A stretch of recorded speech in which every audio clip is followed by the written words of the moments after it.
parpadeo de las luces que a lo lejos van marcando mi retorno. Son las...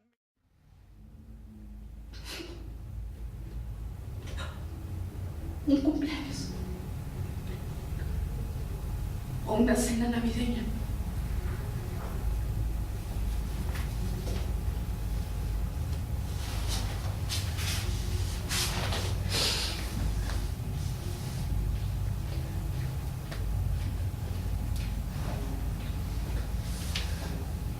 Pero a su funeral no vendrá nadie. Ni usted. ¿Cuándo fue la invitación para No Más Gardel? Pues finalmente hicimos un trabajo, bueno, la invitación fue hace marzo, creo, algo así. Y bueno, pues finalmente también se trabajó durante la feria. La feria es un corte abrupto, obligado, pero aún así se trabajó y bueno, la producción sí se sujetó a ciertas compás de espera, porque bueno, finalmente la feria es la feria y pues también los compañeros, algunos estaban ocupados, pero llegamos muy bien al estreno. Al leer el poemario Muerte y Rabia, sí, de Mariana Torres, ¿cuál fue tu impresión? No. Al decir, sí quiero hacer ese montaje, dirigirlo. Fíjate que fue un elemento más, porque de entrada me gustó el equipo. Tenía varias aspectos importantes e interesantes, ¿no? Yo no había trabajado con Mariana dirigiéndola, y hace mucho tiempo tuvimos una breve introducción con una suplencia que hicimos en Antígona, pero realmente no habíamos tenido esta oportunidad. Reencontrarme con Alexa como productora y reencontrarme con Beto, bueno, pues finalmente fue también esta parte que fue un plus. Y claro que al leer el texto, pues evidentemente es un texto muy conmovedor, es actual, un grito fuerte a la sociedad, a la estructura, ¿no?, de gobierno, aunque lo aclaramos desde un principio, esto no tiene ningún tinte de denuncia por la denuncia, no quisimos llegar nunca al panfleto. La misma autora, desde que nos lo comparte, dice que esa no es su intención, simplemente contar una historia de una mujer que desgraciadamente, como muchas, pues están en espera de que les regresen a sus muertos. Entonces, no, evidentemente el texto sí nos atrapa desde el principio. Yo leí los poemas, leí su libro, y luego ya después lo que nos propuso como texto dramático, pues ya vimos que había mucho de dónde agarrarnos para que este texto terminara siendo un texto muy sólido por lo que dice y por lo que también nos provocaba y nos invitaba a moverlo ya en escena, ¿no? Entonces de entrada no dudé en darle la respuesta, porque finalmente también, pues para mí fue una diferencia el que confiaran en mi trabajo, y eso me obligaba pues a ser muchísimo más contundente con lo que ahora ya terminó siendo la puesta en escena. Que alumbraron con sus pálidos reflejos hondas horas de dolor. Las clases para la nueva escuela. Yo puse a Gardel al fondo. Gardel es herencia de mi abuela, que sigo sin entender, ella más mexicana que el mariachi, se aferraba a sus tanguitos, como ya les decía.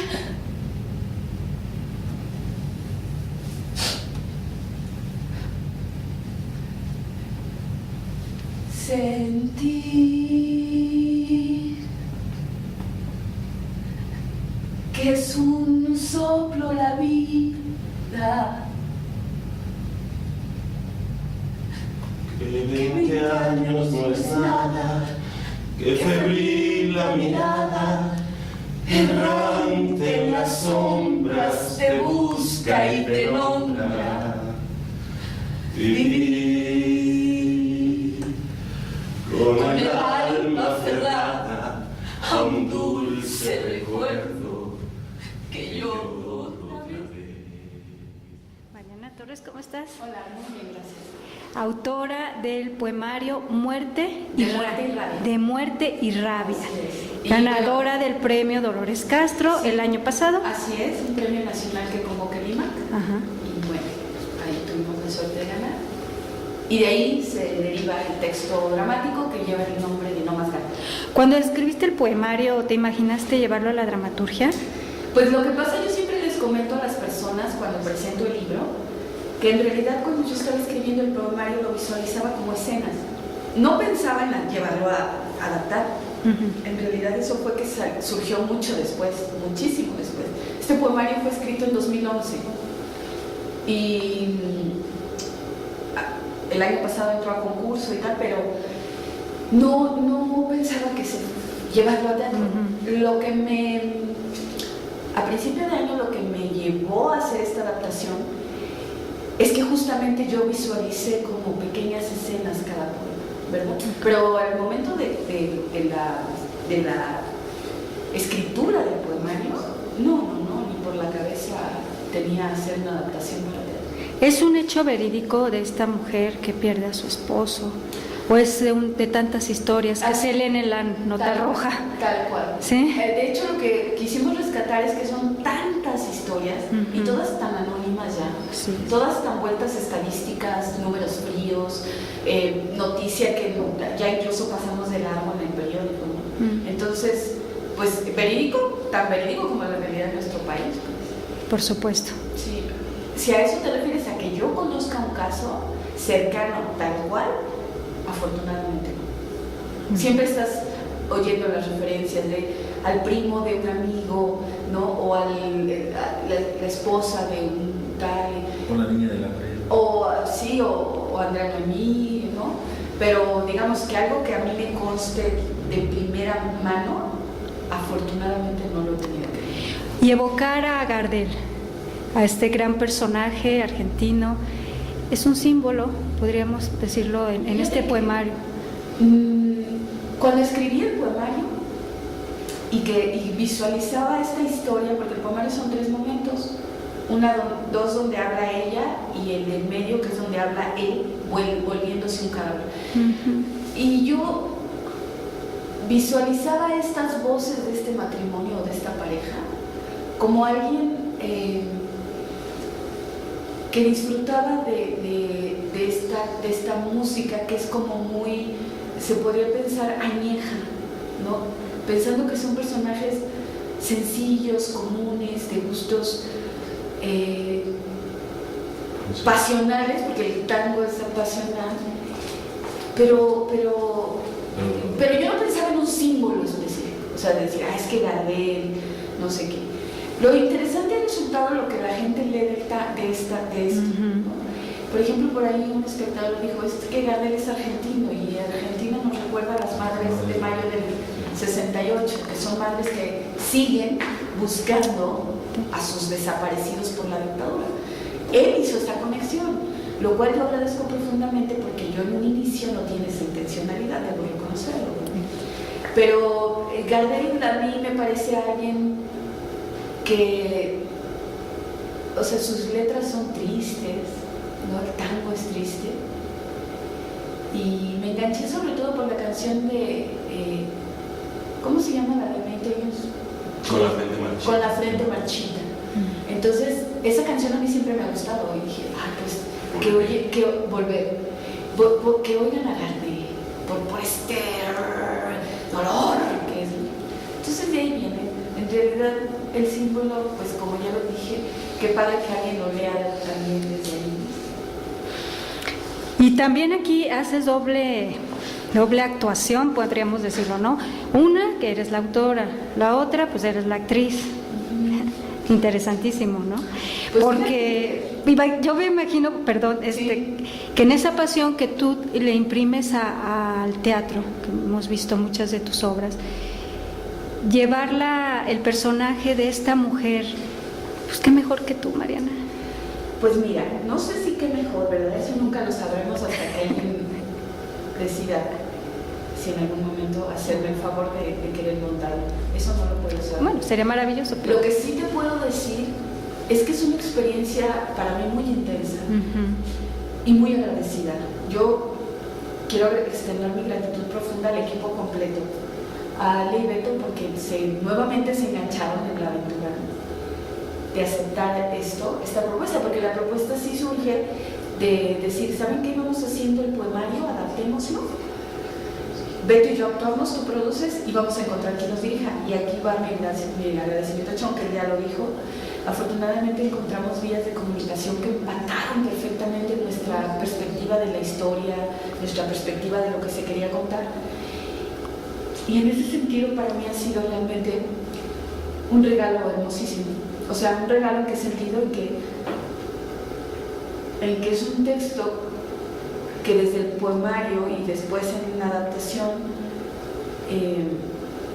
pues estoy yo sin estar, o sea, son mis palabras puestas de una forma y poderlo escenificar, ¿no?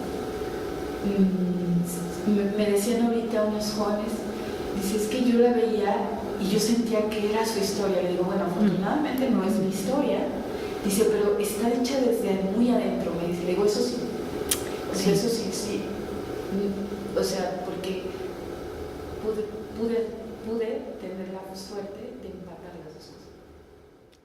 Que no quise el regreso, siempre se vuelve al primer amor.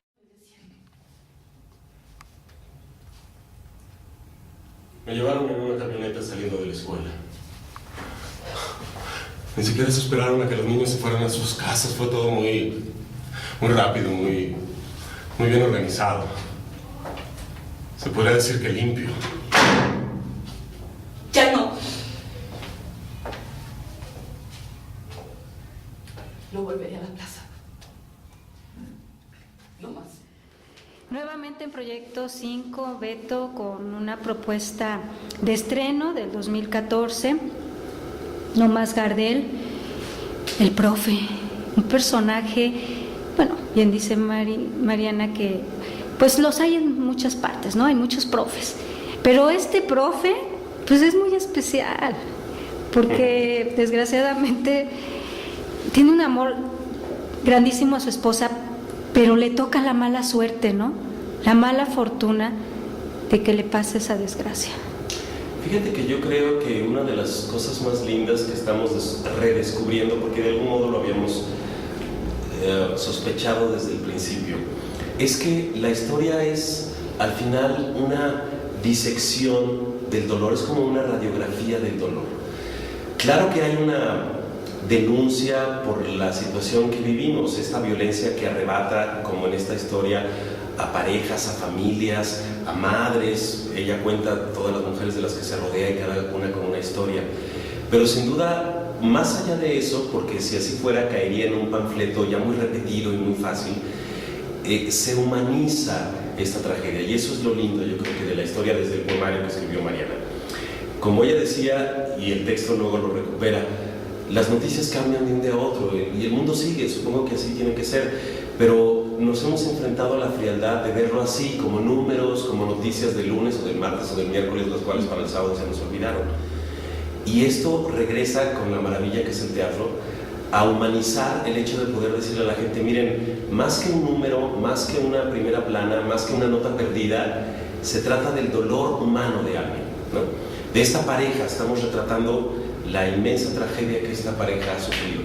Entonces la gente se conmueve porque finalmente el espacio ayuda, la dirección de Chon, por supuesto, lo consigue, es testigo dentro de la casa donde eso se está sufriendo, ¿no?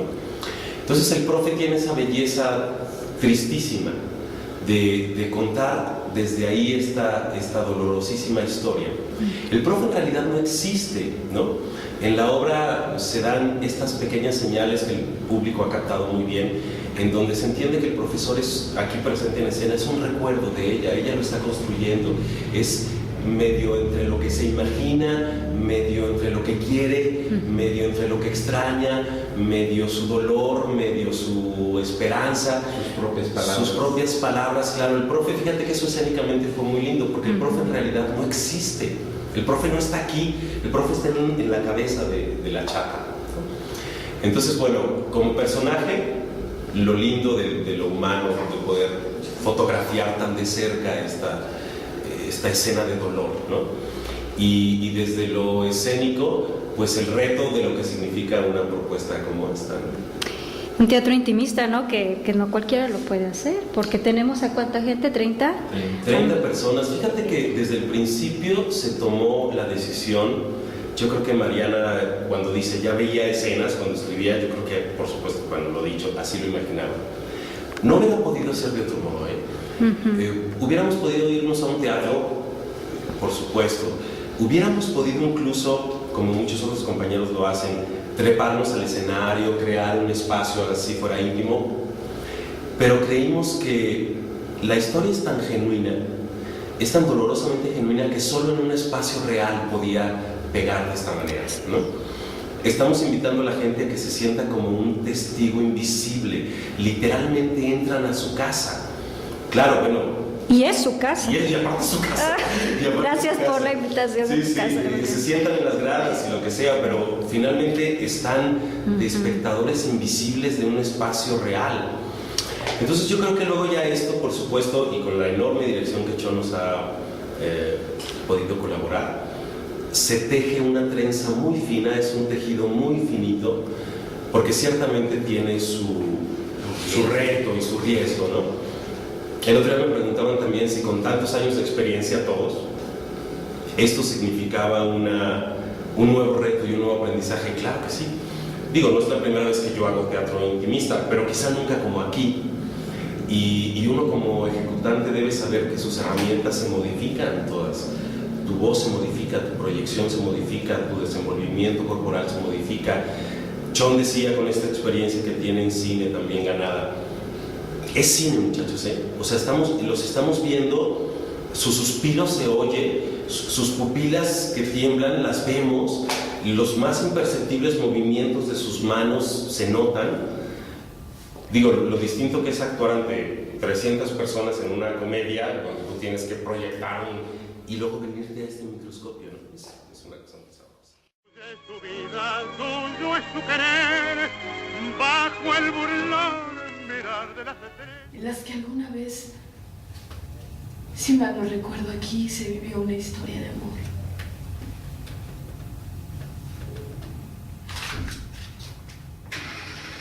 Gran experiencia como productora, ¿no? Ya algunos años. Sí, Algunos, y se nota. Gracias, qué bueno. El papel que desempeñaste aquí en No Más Gardel, la ubicación en una casa, teatro intimista, ¿tu idea? No, hay que reconocerlo. Mariana fue quien cuando dijo, vamos a hacer No Más Gardel y pongo mi casa, dijimos, qué bien, va a estar muy sencillo porque pues todo se va a resolver muy en corto, porque está el espacio, pero afortunadamente Chon se une a la propuesta se une como director, elabora una propuesta estética y empieza a ver una transformación completa del espacio. Y para esto se unió Lalo Gaitán, también ya es escenógrafo con mucha experiencia, y entonces en colaboración con Chon empezaron a trabajar la idea que ya Chon tenía en la mente, ¿no? Entonces fue sí el espacio, sí el cuarto, sí todo chiquito, pero sí transformado para lograr también el ambiente y la casa de esta mujer, ¿no? Entonces no fue fácil, se ve sencillo, pero realmente hubo mucho trabajo.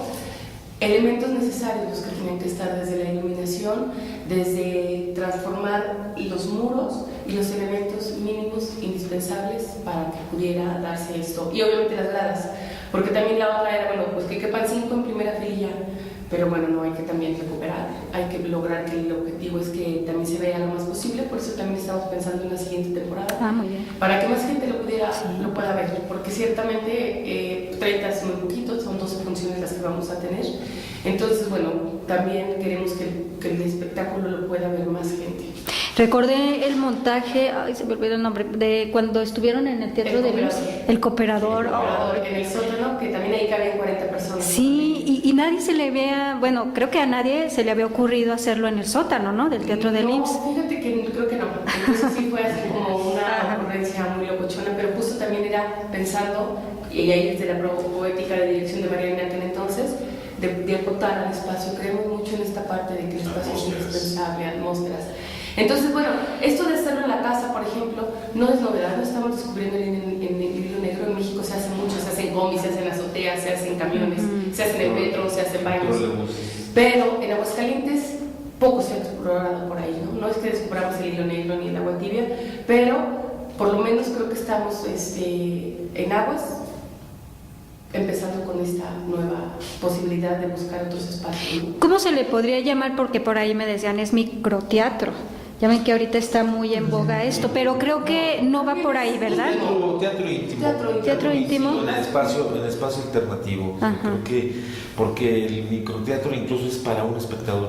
A veces llega hasta ahí. Y es corta la obra. Es muy corta, dura 15 minutos y sin dar los elementos. Y el hacen micro incluso cosas- desde la producción y todo. De hecho, ahorita en México lo están trabajando. Sí, así en combis, en camiones. Sí, más bien esto es íntimo. Lo podríamos Teatro todo íntimo. con Teatro de cámara, que también Ándale. recibe ese nombre, ¿no? Ándale, O sea, para yo creo que sí. un grupo muy reducido y muy cercano. Y fíjate que lo padre está haciendo, ahora que dice Alexa, que bueno, claro que no lo estamos inventando aquí ni mucho menos, pero creo que puede ser una suerte el hecho de que como compañeros de teatro todos, cada quien desarrolla sus proyectos, pero estamos formando parte de esta búsqueda de otros espacios. Quienes ya somos viejos en esto, hemos escuchado tantas veces ese repetido discurso de no hay espacios, no nos prestan los teatros, lo cual es cierto, pero el teatro no tiene por qué quedarse ahí siquiera. Ya deja tú de que si el dinero, las becas y los financiamientos, quedémonos en los espacios, y si así fuera, ni siquiera tendríamos por qué ir buscando los telones de un teatro todo el tiempo. Entonces yo creo que estamos siendo muchos quienes buscamos esta posibilidad de irnos a un bar, irnos a una casa, tomar la calle, por supuesto, los compañeros que manejan teatro callejero desde hace mucho, en fin, esta suerte de invitación a decirnos y recordarnos, oigan, el teatro está en todos lados, ¿no? Y da posibilidades, si las sabes llevar de un modo profesional, tan amplias como si estuvieras pisando el Teatro Aguascalientes, ¿no? Porque claro, esa es otra responsabilidad, y ahorita que entrevistas a Alexa, no puede decírtelo ella porque caería en su boca como un vituperio, dicen el halago propio, pero tú tienes que transformar con profesionalidad a donde llegas, ¿no? Lo más fácil hubiera sido también aquí decir, ok, pues nomás ponemos una mesa y una cama, el foco que ya está y tan. Pero sabemos que estamos hablando de un producto escénico, que el teatro tiene una magia, es una disciplina que debe respetarse. Entonces, ya cuando se sienta Chon, cuando empieza a crear con Lalo, cuando la productora dice, ok, transformemos entonces todo. Está bien, es una casa, no es un espacio teatral, pero Chon marca unas luces porque quiere una atmósfera y entonces se consiguen las luces. El escenógrafo está proponiendo una cosa diferente a la pared que está y entonces, bueno, vamos a proveerla porque de este modo se va a crear entonces un ambiente distinto. Y es así donde uno al final creo que está padre poder decir, mira, el teatro bien hecho, profesional, pensado, planeado, estratégico y bien resuelto, está en todos lados, en una casa, en un bar, en la calle, el día de mañana será en una azotea o en un camión o en un sótano. Yo creo que esto es una exploración que vale la pena continuar. Bueno, pues yo creo que ahí les dejan la tarea a muchos de los que se dedican al teatro aquí en Aguascalientes, ¿no? Que están quizá en su silla de confort y se abren otras posibilidades. Abre posibilidades, mira, ya cada quien, obviamente, nosotros tampoco queremos dirigir nuestro teatro para los teatreros específicamente, ¿no? Sí es bonito que los compañeros vengan y vean tu trabajo, pero pues también vamos a otro público. Entonces, bueno, los compañeros que nos han podido ver o que van a venir a vernos, pues lo agradecemos. Y cada quien se va con el rollo de decir, bueno, ¿qué tipo de teatro quiero hacer? Se respeta dónde lo quiero hacer y que a cada quien a lo mejor les podamos dejar nada más la espinita de buscar posibilidades diferentes de hacerlo. Sí, bueno, yo creo que finalmente es como una aportación, digo, desde nuestra posición humilde, digamos, porque no queremos marcar una pauta ni crear una moda, porque finalmente, como se ha dicho muchas veces, pues el hilo negro ya se descubrió hace muchos siglos, ¿verdad? Que ni siquiera nos acordamos. Pero lo que sí es cierto es que más bien es como una aportación al quehacer teatral de Aguascalientes, para que también con ello se busquen otras formas autosustentables de hacer teatro. Es decir, que finalmente a mí una de las cosas que estoy muy contento es ver que aquí no se han tenido que tocar puertas de esas que nunca se abren, ¿verdad? Entonces, y que el grupo que ellos han hecho, al que yo en esta ocasión me sumo, pues ya tiene como muy claro que el teatro independiente también implica este esfuerzo, pero también esa libertad de montar lo que tengan a bien montar, sin necesidad de ningún otro tipo de sujeción, de sujetarse a nada. Pero regresando a esto, es una aportación a quien la quiera tomar, sí se puede, y es un trabajo que buscamos que sea digno, que sea muy honesto, muy sincero, y que, como dice Alexa, también estamos haciendo que la gente ya no tenga que trajearse, ir a ver ópera, digo que lo respetamos también, que también se puede hacer un teatro muchísimo más sencillo, desde que la gente viene y se sube a estas banquitas funcionales pequeñas y que se cuenta una historia que surge desde un acto muy, muy honesto y muy sincero, ¿no? Pues muchísimas gracias, chicos. Gracias, Mariana, Beto. Con la frente marchita, las nieves del tiempo platearon mi piel. Sentir que es un soplo la vida, que 20 años no es nada, que febril la mirada.